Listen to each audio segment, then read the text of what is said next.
C'était une initiative en réaction à l'assassinat du professeur Samuel Paty. En avril 2021, la ministre de la Citoyenneté, Marlène Schiappa, annonçait la création d'un fonds de 2,5 millions d'euros pour promouvoir les valeurs républicaines. Des associations chargées de le faire ont reçu pour cela des dotations. Comment l'argent a-t-il été utilisé? L'Œil du 20h et le magazine Marianne ont mené l'enquête. Sophie Broyet, Laurent Desbois. 16 octobre 2020. Samuel Paty, professeur d'histoire, est assassiné, victime d'un acte terroriste, à la sortie de son collège dans les Yvelines. Son nom circulait sur les réseaux sociaux après que l'enseignant a montré des caricatures de Mahomet à ses élèves. Ce voyou ne doit plus rester dans l'éducation nationale. Le gouvernement affiche alors sa détermination à lutter contre, je cite, le cyber-djihadisme. Je lance un fonds qui s'appellera le fonds Marianne. Avec 2,5 millions d'euros, on peut faire beaucoup de choses pour défendre les valeurs de la République. Nous avons voulu savoir comment ces fonds ont été utilisés et comment ils ont été contrôlés. Révélation ce soir, dans l'Œil du 20h. Il y a 2 ans, le ministère de l'Intérieur lance un appel à projet pour soutenir des actions en ligne, à portée nationale, destinées aux jeunes de 12 à 25 ans exposés aux idéologies séparatistes. Le calendrier est serré.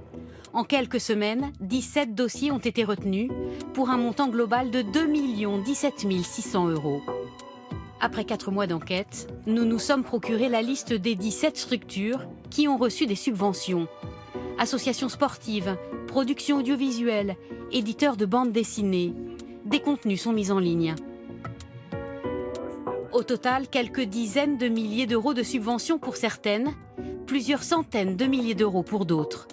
4 associations se partagent près d'1 300 000 euros. Parmi elles, l'Union des sociétés d'éducation physique et de préparation au service militaire. 355 000 euros de dotation.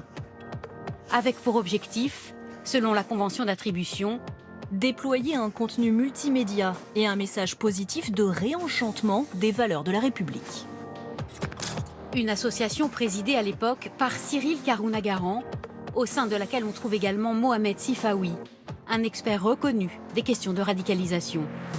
Parmi les productions de l'association, notamment 13 vidéos sur YouTube, dont la majorité ne dépasse pas les 50 vues, un compte Instagram avec seulement 138 abonnés.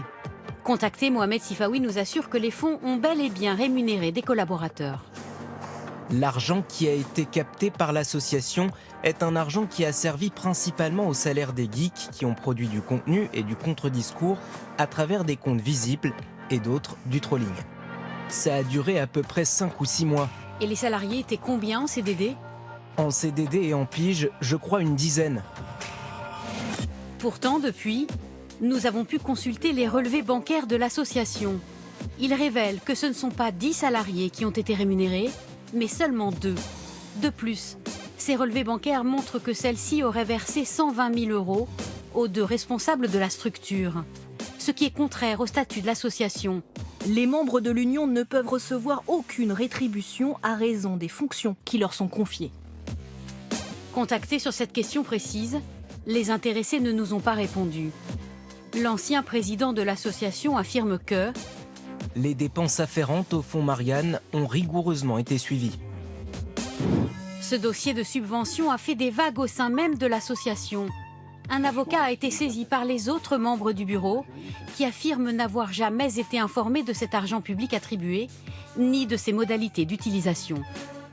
Il faut initier une procédure judiciaire pour que soit ordonné par la justice à l'ancien président de restituer les archives administratives, comptables, fiscales de l'association, pouvoir comprendre à quoi a correspondu cette subvention et ce qui a été fait en contrepartie. Y aurait-il eu défaillance sur le contrôle de ces subventions au sein du ministère de l'Intérieur? Christian Gravel, en charge du fonds Marianne, affirme que les associations seront contrôlées. On est en train d'effectuer un contrôle, comme on le fait pour toutes les associations. On effectue toujours un contrôle a posteriori qui permet de distinguer si oui ou non les fonds publics ont bien été utilisés. Si cette procédure nous permet de déterminer, de constater qu'il y a eu un certain nombre d'éléments tangibles s'inscrivant dans une mauvaise utilisation de ces fonds, il va de soi qu'une procédure judiciaire sera engagée.